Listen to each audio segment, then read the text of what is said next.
Sa bidyong ito, ating tatalakayin kung bakit maraming uri ng lahi at kulay ng mga tao. Yan ang ating aalamin sa bidyong ito. Tumingin ka sa paligid mo. Tignan ang mga tao sa iyong kapitbahay. Tignan mo ang mga bata sa iyong paaralan. Bigyan pansin ang mga tao sa paligid ng iyong bayan. Sa mall, sa pamilihang merkado, at sa mga sport event. Ano ang iyong napansin? Marahil ay nakikita mo na ang mga tao ay may iba't ibang kulay. Naiisip mo na ba kung bakit ganoon? Matagal nang alam ng mga tao na ang mga tao mula sa iba't ibang bahagi ng mundo ay kadalasang may iba't ibang kulay ng balat. Halimbawa, ang mga taong nakatira sa tropiko ay karaniwang may mas maitim na balat kaysa sa mga taong nakatira sa mas malamig na klima. Pero bakit hindi tugma ang mga pag-aaral dito? Ayon sa mga siyentipiko, ang pagkakaroon daw ng iba-ibang kulay ng balat ng mga tao ay sa pamamagitan na tinatawag na melanin. Ano ba ang melanin? Ang melanin ay isang sangkap sa iyong katawan na gumagawa ng pigmentation ng buhok, mata at balat. Kung mas marami ang melanin ang iyong nagagawa, mas maitim ang iyong mga mata, buhok at balat. Ang dami ng melanin sa iyong katawan ay nakasalalay sa iba't ibang mga kadahilanan. Kabilang ang genetika at kung gaano karaming pagkabilad sa araw ang iyong populasyon ng mga ninuno. Hindi ka ba nagtataka na parang hindi naman melanin ang sagot kung bakit iba-iba ang kulay ng balat, buhok at mga mata ng lahi ng mga tao? Bakit ito ang aking napansin? Dahilan ba ang klima ng isang bansa para baguhin ang kulay ng balat, mata, buhok at lahi ng mga tao? Kung yan ang iyong palagay, kapatid, ating alamin, magbigay tayo ng senaryo. May isang Amerikano.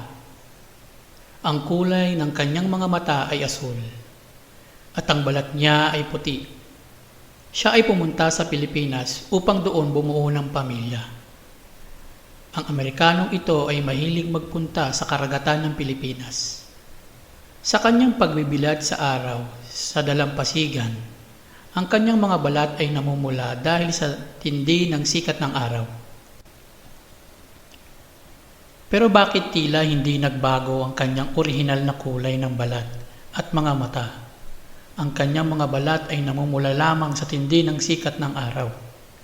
Bakit maraming nagsasabi na nagbabago ang kanyang kulay dahil sa klima?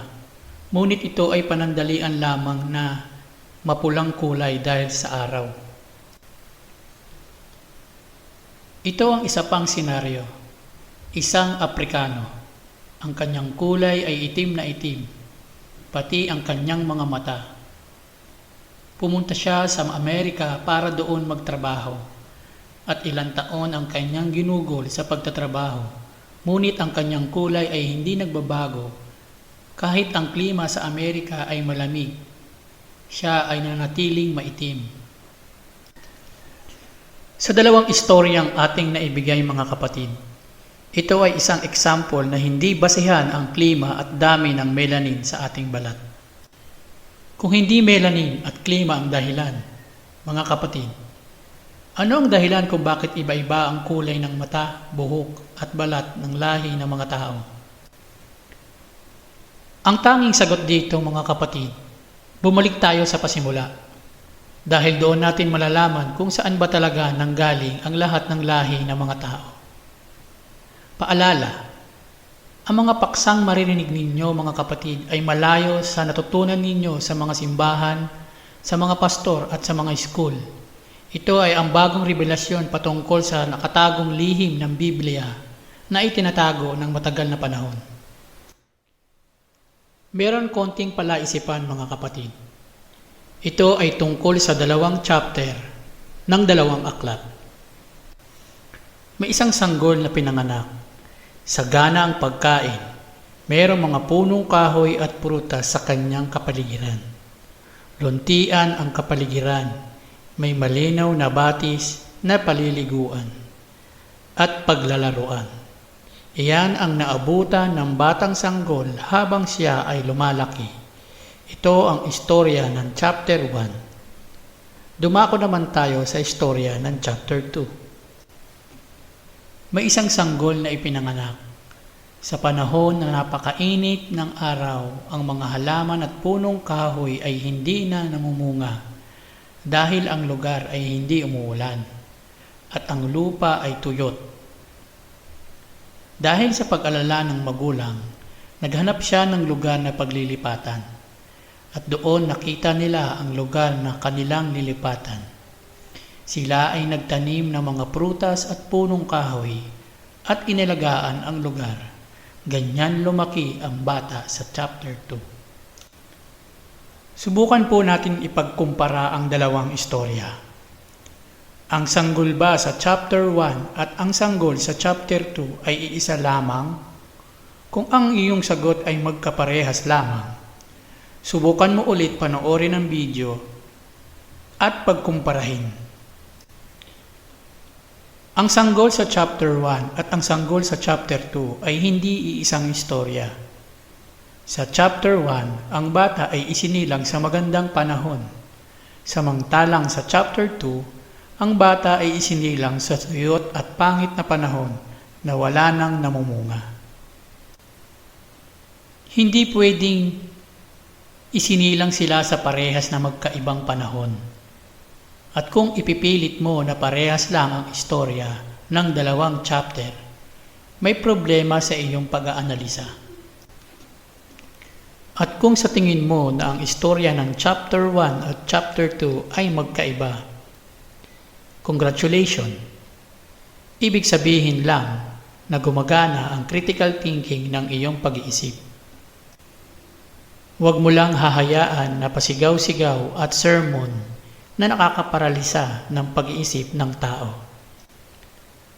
Ginagarantiya namin na ang nilalahad namin sa bidyong ito ay nanggaling sa Biblia. Kung gagamit naman kami ng wala sa Biblia, yan ay para patunayan at suportahan ang sinasabi ng Biblia. Sana maunawaan niyo po.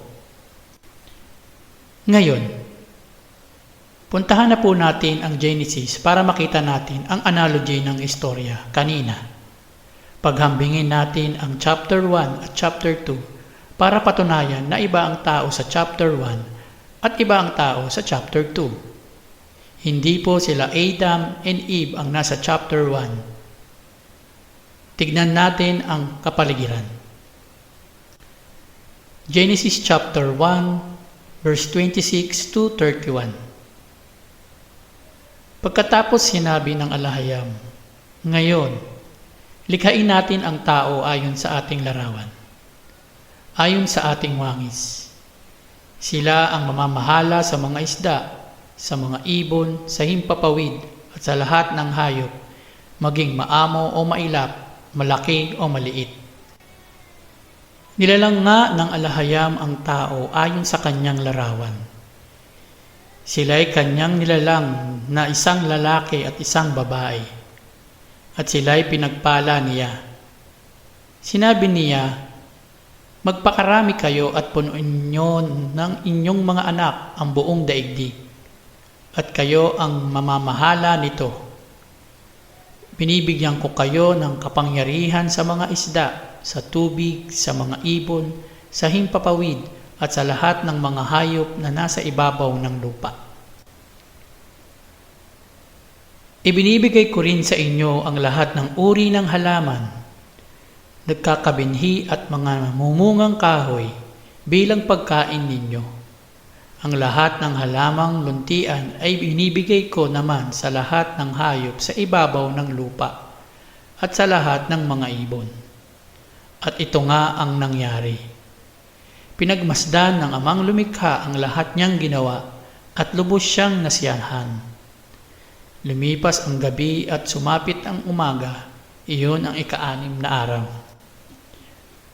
Ngayon mga kapatid, sagana bang naabutan ng first couple noong sila ay nilikha? Yes!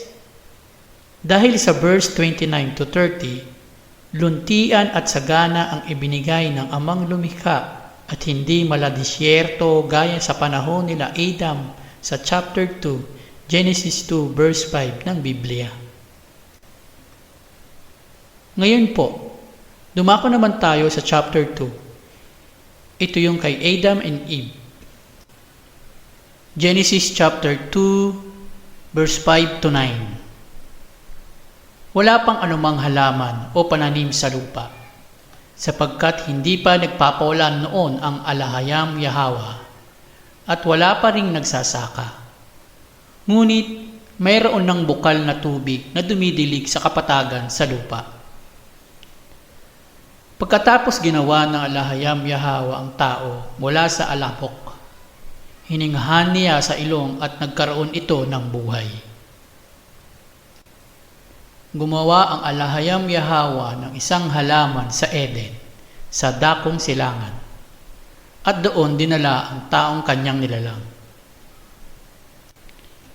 Pinatubo niya roon ang lahat ng uri ng punong kahoy na magandang pagmasdan at masarap ang bunga.